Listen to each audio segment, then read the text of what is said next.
ঠিকই আছে ঠিকই আছে আইন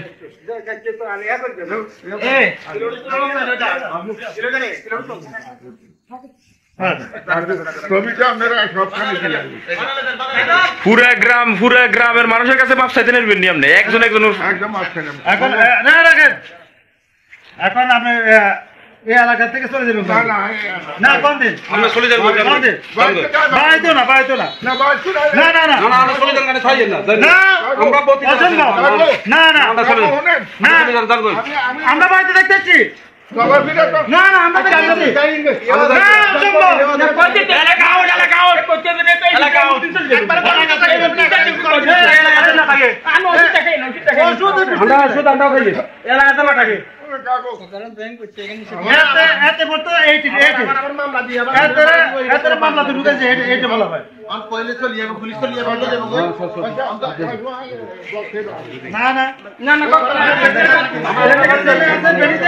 আপনি এই যে গত 10 বছর যেখানে ছিলেন 8 বছর ওখানে দেখতে চলে যান আওয়ামী লীগ আমলে তো আপনি ছিলেন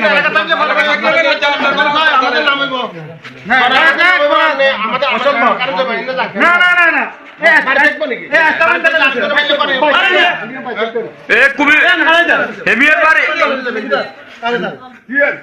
যে উনার এলাকা থাকবে না পুরো কুমিল্লার বাইরে এলাকা না কুমিল্লার বাইরে পুরো কুমিল্লার বাইরে আপনি পোলা বানালে না না পুরো কুমিল্লার বাইরে একদম কুমিল্লা আউট কোন এলাকা না কুমিল্লা আউট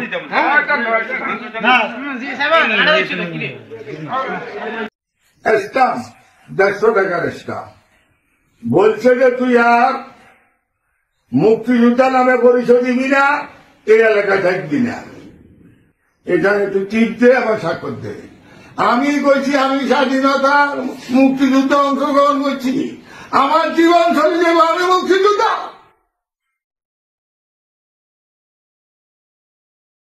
আমি পারি না আমি আত্মহত্যা করতাম আমারে চড়ছে শোয়াইয়া আমারে বুঝাইছে আমার মাথায় এভাবে বুঝে দিছে আমি এটার বিচার চাই আর বলছে 5টার আগে যদি বাড়ির থেকে না যাস 5টার আগে বাড়ির থেকে না গেলে তাইলে তোদের বাপ বেড়ার হাড় মাংস খুঁজি পাওয়া যাবে না তুই এখানে স্টামে টিপ দে আর স্বাক্ষর দে আরে আমার জীবন তোরা আমার জবাবলি যে আমি স্টামে স্বাক্ষর দেবো না এলাকা আমি ছাড়বো না প্রতি 5টার আগে যাইতে দিব বাবা আমি ইজ্জতের ভয়ে আমি 5টার আগে চলে এসেছি এখন যদি আপনারা বলেন উপদেষ্টা মন্ডলীর কাছে আমার দাবি মুক্তিযোদ্ধা হিসাবে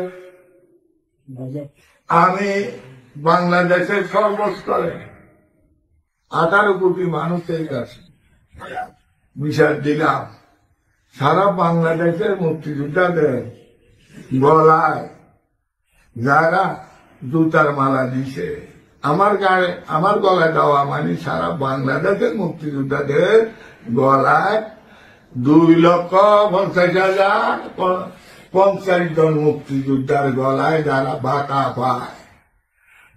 বাতা পায় যারা গেজেটভুক্ত তাদের গলায় গতদিন জুতার মালা লাগছে।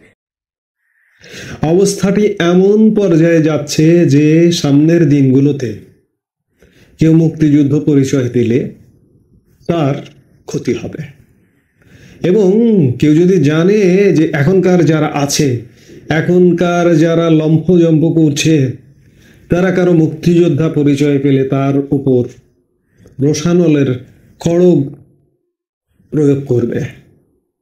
এই হচ্ছে অবস্থা। আমরা এমন বাংলাদেশে পৌঁছে গেছি।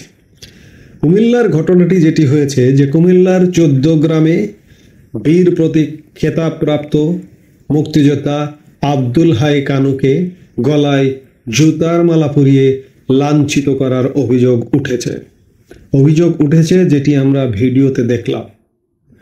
রোববার 22 ডিসেম্বর দুপুরের দিকে 14 গ্রামের নিজ এলাকা কুলিয়ারা প্রাথমিক বিদ্যালয়ের সামনে এ ঘটনা ঘটে। ওই বীর মুক্তিযোদ্ধার সঙ্গে কথা বলে বিষয়টি নিশ্চিত করেছেন চৌদ্দগ্রাম থানার ওসি এটিএম আখতারুজ্জামান। গত রাতে ভিডিওটি ছড়িয়ে পড়ার পর সামাজিক যোগাযোগ মাধ্যমে নিন্দার ঝড় উঠছে। এ ঘটনায় অভিযুক্তদের শনাক্তে কাজ চলছে বলে জানিয়েছে স্থানীয় পুলিশ। স্থানীয় একাধিক সূত্রের বরাত দিয়ে জানা গেছে ওই বীর মুক্তিযোদ্ধার নাম আব্দুল হাই কানু। তিনি চৌদ্দগ্রাম উপজেলার বাতিছা ইউনিয়নের লুদিয়ারা গ্রামের বাসিন্দা। তিনি আগে আওয়ামী লীগের রাজনীতির সাথে জড়িত ছিলেন। স্থানীয় সূত্রে আরো জানা যায় যে বীর মুক্তিযোদ্ধা কানু কৃষক লীগের কেন্দ্রীয় কমিটির সদস্য। স্থানীয় এমপি মুজিবুল হকের সঙ্গে বিরোধে জড়িয়ে তার বিরুদ্ধে আগে একাধিক মামলা হয়েছিল।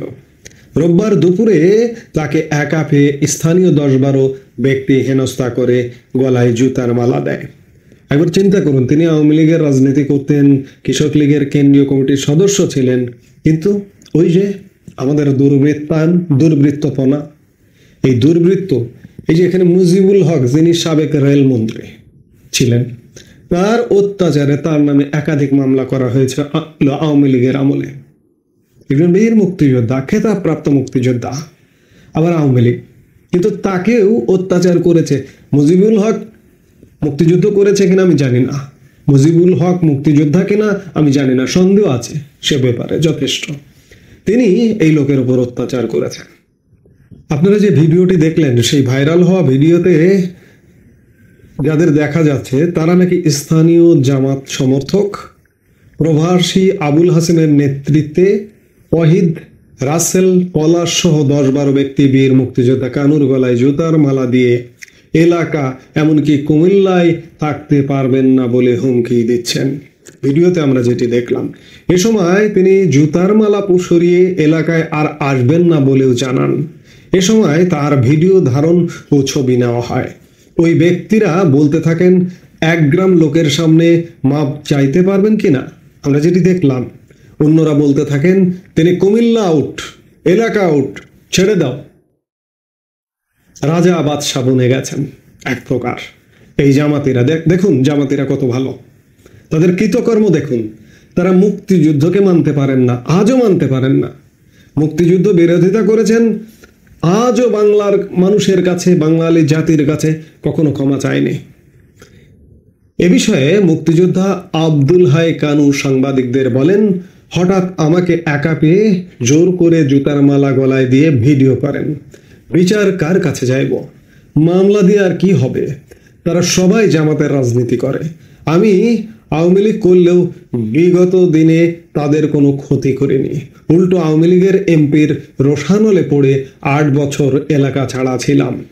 মুজিবুল হকের রোষানলে পড়ে মন্ত্রী, সাবেক মন্ত্রী, রেলপথ মন্ত্রী মুজিবুল হক, তার রোষানলে পড়ে একজন বীর প্রতীক খেতাবপ্রাপ্ত মুক্তিযোদ্ধা 8 বছর এলাকা ছাড়া ছিল। এই যে এদের কারণে আজকে আওয়ামী লীগ ডুবেছে, এই ধরনের মন্ত্রী এমপিদের কারণে। এদেরকে যদি আওয়ামী লীগ আবারও নিয়ে এদেরকে রাজনীতি করে, সেটি হবে বড় দুঃখজনক। বিষয়ে চৌদ্দগ্রাম থানার ওসি এটিএম আখতারুজ্জামান বলেন, ঘটনার পর ওই মুক্তিযোদ্ধা মোবাইল ফোনে বিষয়টি আমাকে অবগত করেছেন। এ বিষয়ে তিনি অভিযোগ করবেন না বলেও জানান। তবে রাতে ভিডিওটি ভাইরাল হওয়ায় আবারও তাকে অভিযোগ দিতে বলা হয়েছে। অভিযোগ দেবেন কিনা বিষয়টি এখন নিশ্চিত বলা যাচ্ছে না। জড়িতদের শনাক্ত করে তাদের আইনের আওতায় আনা হবে। দুঃখজনক, বড়ই দুঃখজনক। একজন মুক্তিযোদ্ধার অবমাননা মেনে নেওয়া যায় না। আমি সারা বাংলাদেশের মুক্তিকামী মানুষকে বলবো, আপনারা কি এমন ঘটনা মেনে নেবেন? তার বিরুদ্ধে অভিযোগ কি? যেটি জানা যাচ্ছে যে এই যে তিনি এমন একটি কথা বলেছিলেন যে বিজয়ের পোস্টারে, আপনারা ইতিমধ্যেই জানেন যে তথ্য ও সম্প্রচার মন্ত্রণালয়ের অফিসিয়াল সরকারি পোস্টারে রংপুরে সাম্প্রতিক সময়ের জুলাই আন্দোলনে পুলিশের গুলিতে নিহত আবু সাঈদের ছবি সেটে দেওয়া হয়েছিল। সেই ছবি সেটে দেওয়ার ব্যাপারে তিনি দুটো কথা বলেছিলেন। এই কথার প্রেক্ষিতে তার সাথে এমন আচরণ করা হয়েছে। প্রশ্ন করতেই পারে, আজকে যারা দায়িত্বে আছেন, যারা লম্ফজম্প করছেন, তারা 71 নিয়ে প্রশ্ন করছেন, একাত্তরের শহীদদের নিয়ে প্রশ্ন করছেন, এমনকি বিজয় দিবস নিয়ে প্রশ্ন করছেন, কোনো কোনো অ্যাঙ্গেল থেকে কারো কারো মুখ থেকে আসছে।